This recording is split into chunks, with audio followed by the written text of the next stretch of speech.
আমরা স্লোগান শুরুতে বলে দিয়েছি স্টুডেন্ট ফার্স্ট বাংলাদেশ ফার্স্ট। এই স্লোগানগুলোকে সামনে রেখে আমরা আমাদের ছাত্ররাজনীতি সাজাবো এবং আমরা আগে এই ছাত্রলীগ যে স্টাইলের রাজনীতি করতো সেই রাজনীতিটাকে আমরা ডিবাঙ্ক করবো। ছাত্র রাজনীতি করা মানে এই নয় যে হলে হলে গেস্ট রুম চালু করতে হবে, ছাত্র রাজনীতি করা এই নয় যে হলে হলে গণরুম চালু করতে হবে, তো ছাত্র রাজনীতি এই নয় যে ক্যাম্পাসের মধ্যে ছাত্র রাজনীতি করলে ছাত্রলীগ হয়ে যেতে হবে। তো আমরা সেই রাজনীতি করতে চাই যে রাজনীতির মধ্যে দিয়ে আমরা সারা দেশে বার্তা দিতে চাই যে এখানে আসলে ছাত্রলীগ হয়ে ওঠার কোনো ধরনের সুযোগ নেই। আর পাশাপাশি এখানে বাংলাদেশের ঐতিহাসিকভাবে মধুর ক্যান্টিন একটি গুরুত্বপূর্ণ জায়গা আমরা মনে করছি ছাত্র রাজনীতির জন্য। এক একটা জায়গার এক এক ধরনের সিগনিফিকেন্স আছে। আমরা মনে করছি মধুর ক্যান্টিন ঐতিহাসিকভাবে একটি গুরুত্বপূর্ণ জায়গা এবং এই মধুর ক্যান্টিন থেকে এই সংগঠন যাত্রা শুরু করবে এবং একই সাথে তারা এমন রাজনীতি প্র্যাকটিস করবে যে ফ্যাসিবাদের আমলের যে ছাত্র রাজনীতি ছিল সেই ছাত্র রাজনীতিমূলক তারা বিভাগ যেমন করবে এবং শিক্ষার্থীদেরকে শব্দ দেখাবে। আর প্রস্তুতি ছিল যে প্রাইভেট বিশ্ববিদ্যালয় সহ একটি সম্মিলিত কমিটি করেছেন, তাদেরকে কি আজকে আমন্ত্রণ করেছেন কিনা? এটা একটা সংবাদ সম্মেলন যেখানে আমাদের সংবাদ সম্মেলনে যারা কথা বলবেন মূল গুরুত্বটা হচ্ছে তাদেরকে আমরা মনে করছি যে আমাদের কোনো প্রোগ্রাম হতো আমরা সবাইকে নিয়ে আসতাম আর সবাইকে এমনিতে বলা হয়েছে, অনেকে আসছে অনেকে আসে নাই, কিন্তু বিষয়টি যেহেতু সংবাদ সম্মেলন শুধুমাত্র যারা কথা বলবেন আরও যারা আসতে চেয়েছেন সবাই এসেছে। আমরা কালকে যখন আমাদের কমিটি ঘোষণা করতে গিয়েছিলাম তার আগেই কিন্তু বঞ্চিত হওয়ার কথা উঠেছে। আমরা মনে করছি বিষয়টি সম্পূর্ণভাবে উদ্দেশ্য প্রণোদিত ছিল এবং সেটাকে হচ্ছে যে ছড়ানো হয়েছে। তো এখানে যেটা হয়েছে ভুল বুঝাবুঝি হয়েছে, এখানে এরকম কোনো সুযোগ নেই। আমরা ইতিমধ্যে কমিটি কিন্তু ঘোষণা করেছি, এই কমিটি কালকে আমাদের হাতে ছিল, আমরা কালকে ঘোষণা করতে পারিনি, আজকে আমরা ঘোষণা করছি। তো সেক্ষেত্রে আসলে যে ভুল বুঝাবুঝি হয়েছে আমরা রাতের মধ্যে সকল স্টেক হোল্ডারদের সাথে আমরা মিটিং করে আলোচনা করেছি, ওনাদের দেখিয়েছে সবার এখানে অংশগ্রহণ আছে এবং ওনাদের কীভাবে রাখবো যে সেটাও কিন্তু ওনার সাথে আলোচনা করা হয়েছে। কিন্তু এখানে কোনো একটা তৃতীয় পক্ষ এই ভুল বুঝাবুঝি তৈরি করেছে, সেজন্য আসলে আমাদের তদন্ত কমিটি গঠন করা। আর কালকে বিশেষ করে আপনারা যেভাবে সাপোর্ট দিয়েছেন এখানে একটা উত্তেজনাকর পরিস্থিতিতে আপনারা সাংবাদিক বন্ধুগণ যেভাবে সাপোর্ট দিয়েছেন দূর থেকে আপনারা কাভার করেছেন, আপনাদেরকে অসংখ্য ধন্যবাদ জানিয়ে আমরা আমাদের আজকের এই শেষ করছি। আমরা কখনোই বলি না যে আমরা ছাত্র রাজনীতি বন্ধ চাই, নিষিদ্ধ চাই। আমরা বলেছি খুবই ক্লিয়ার, আমরা লেজুর ভিত্তিক ছাত্র রাজনীতি নিষিদ্ধ চাই এবং বন্ধ চাই। আমরা আমাদের সংগঠন আমরা লেজুর ভিত্তিক ছাত্র রাজনীতি আমরা প্র্যাকটিস করবো না। লেজুর ভিত্তিক ছাত্র রাজনীতি বন্ধ চাওয়া আর ছাত্র রাজনীতি নিষিদ্ধ চাওয়া দুইটা কিন্তু এক না।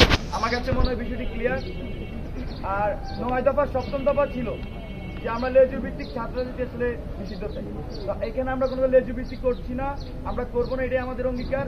আমরা আগামী বাংলাদেশে আমরা যারা লেজুর ভিত্তিক করছে তাদের রাজনীতি আমরা চাই না।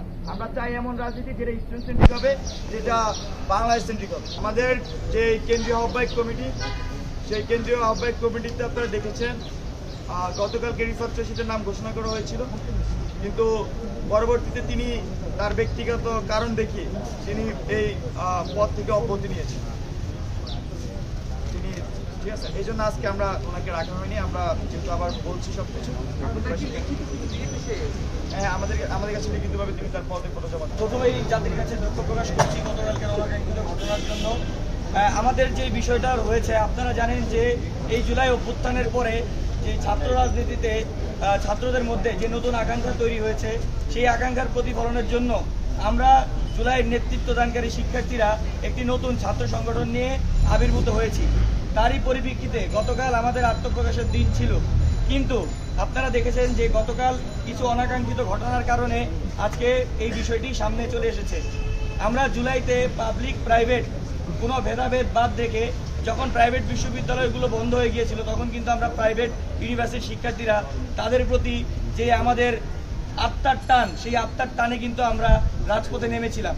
সেই আত্মার টান ধরে রেখে ভবিষ্যৎ রাজনীতিতে যে নতুন রাজনৈতিক বন্দোবস্তর কথা বলছি সেই ভেদাভেদ ভুলে গিয়ে আমরা সেই নতুন রাজনৈতিক বন্দোবস্ত গড়ে তুলতে চাচ্ছি। আপনারা জানেন যে বেসরকারি বিশ্ববিদ্যালয়ের শিক্ষার্থীদের ইন ক্যাম্পাস রাজনীতি না থাকার কারণে আমরা জাতীয় রাজনীতিতে অংশগ্রহণ করার দিকে ধাবিত হচ্ছি। জাতীয় রাজনীতিতে অংশগ্রহণ করার অভিজ্ঞতা খুবই কম, কিন্তু আমাদের এই জুলাই অভ্যুত্থানের পরে যে নতুন রাজনৈতিক আকাঙ্ক্ষা তৈরি হয়েছে সেই আকাঙ্ক্ষাকে কিভাবে সুন্দরভাবে একটা শেপ দেওয়া যায়, পাবলিক প্রাইভেট মাদ্রাসা ন্যাশনাল কাঁধে কাঁধ মিলিয়ে নতুন বাংলাদেশ গড়া যায়, তাতেই আমরা বদ্ধপরিকর। আমরা চাই পাবলিক প্রাইভেট, ঢাকা বিশ্ববিদ্যালয়, east west, north south, BRAC, মাদ্রাসা, আলিয়া, কাউমি কোনো ধরনের ভেদাভেদ না রেখে গতকালের ঘটনাকে আমরা ভুলে গিয়ে নতুন করে শিক্ষার্থীদেরকে ঐক্যবদ্ধ করে একটি শিক্ষাবান্ধব পরিবেশ ক্যাম্পাসে রেখে জাতীয় রাজনীতিতে আমাদের ভূমিকা আমরা পালন করব। এবং গতকালকে যে অনাকাঙ্ক্ষিত ঘটনাটি ঘটেছিল, নারী শিক্ষার্থীদের গায়ে হাত দেওয়া হয়েছিল, অনেক দুই শিক্ষা প্রতিষ্ঠান থেকেই আহত হয়েছে। এই বিষয়টা নিয়ে আমরা তদন্ত কমিটি গঠন করেছি। সেই তদন্ত কমিটিতে আমরা 3 বিশ্ববিদ্যালয় থেকে 3 জন রয়েছি। 7 কার্য দিবসের মধ্যে আমরা সেই তদন্ত রিপোর্ট দিয়ে সাংগঠনিকভাবে আমরা ব্যবস্থা গ্রহণ করব। তবে সেই ঘটনাটি কি কোনোভাবে পরিকল্পিত ছিল নাকি বা কেন ঘটেছে সেটা আমরা তদন্ত সাপেক্ষে আপনাদেরকে জানাবো। তবে শেষ মেসেজ একটাই, নতুন বাংলাদেশ বিনির্মাণে সকল ইনস্টিটিউশন ঐক্যবদ্ধ এখনো আছে। ফ্যাসিবাদী দোসররা যারা এখন পর্যন্ত বিভিন্ন জায়গায় থেকে এখন পর্যন্ত ফ্যাসিবাদের পুনর্বাসন করার চেষ্টা করছে বিভিন্ন ইস্যুকে কেন্দ্র করে, সেই ইস্যু কখনোই তারা সফল হবে না।